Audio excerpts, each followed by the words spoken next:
ఎంతో ఈజీగా 10 నిమిషాల్లో రెడీ అయిపోయే పాయసం అండి.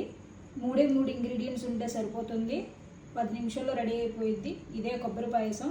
ఆంధ్ర స్టైల్లో కొబ్బరి పాయసం ఎలా చేసుకోవాలో ఈరోజు మీకు నేను చూపిస్తాను. ముందుగా కొబ్బరి పాయసానికి కావాల్సిన ఐటమ్స్ చూద్దామండి. షుగర్, జీడిపప్పు, కండెన్స్డ్ మిల్క్, మీకు కావాలంటే వేసుకోవచ్చు, లేకపోతే షుగరే డబుల్ క్వాంటిటీ వేసుకోండి, పచ్చి కొబ్బరి, అలాగే కొంచెం బియ్యపు రవ్వ. ఇప్పుడు మిక్సీ జార్ తీసుకొని పచ్చి కొబ్బరిని మెత్తగా పేస్ట్ చేసుకుందామండి. కొబ్బరిని ఇలా మెత్తగా పేస్ట్ చేసుకోవాలి. దీని తర్వాత ఏం చేయాలో మనం నెక్స్ట్ ప్రొసీజర్లో చూద్దాం. ముందుగా పాయసానికి సరిపడే గిన్నె తీసుకోవాలండి. దాంట్లో ఇప్పుడు నేను నెయ్యి వేసుకుంటున్నాను.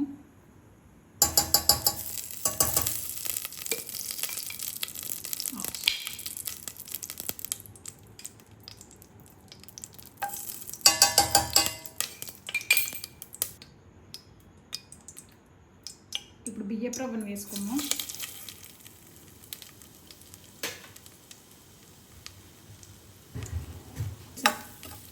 కొంచెం ఇది గోల్డెన్ బ్రౌన్ వరకు వేగితే సరిపోతుందండి. బియ్యపు రవ్వ కనుక వేసి కొబ్బరి పాయసం చేసుకుంటే చాలా టేస్ట్ ఉంటుంది.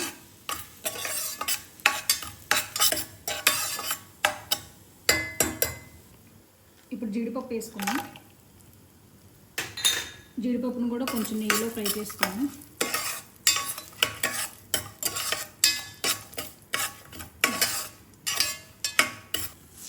నెక్స్ట్ మనం మెత్తగా రుబ్బుకున్న కొబ్బరి పేస్ట్ ఉంది కదండి, అది వేసుకుందాం.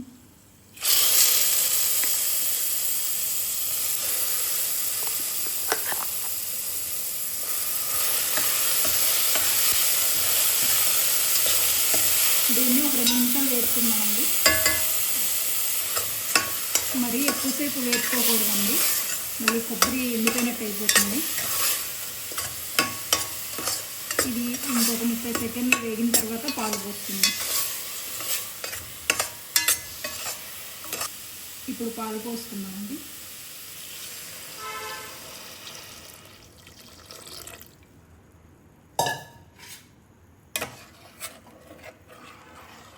ఒకసారి మొత్తం కలుపుకుందాం.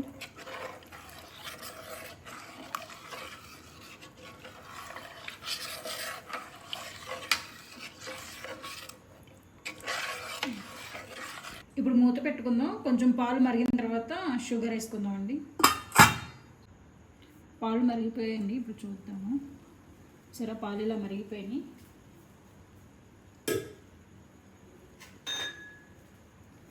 ఇప్పుడు దీనిలోకి మనం కొంచెం పంచదార, కండెన్స్డ్ మిల్క్ వేసుకుందాం.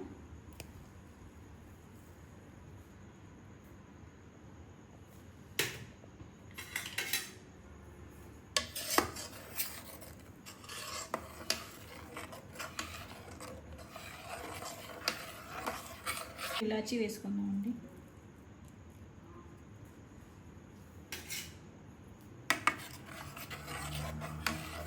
ఈజీగా ఈ స్వీట్ 10 మినిట్స్లో అయిపోతుంది, అన్నీ రెడీగా పెట్టుకుంటే. సో ఎప్పుడైనా స్వీట్ కావాలంటే ఇలా చేసుకుంటే చాలు. పాయసం రెడీ అయిపోయిందండి. ఇప్పుడు సర్వింగ్ బౌల్లోకి తీసుకుందాం. పాయసం రెడీ అయిపోయిందండి, కమ్మగా. దీన్ని 10 మినిట్స్లో రెడీ చేసేసుకోవచ్చు.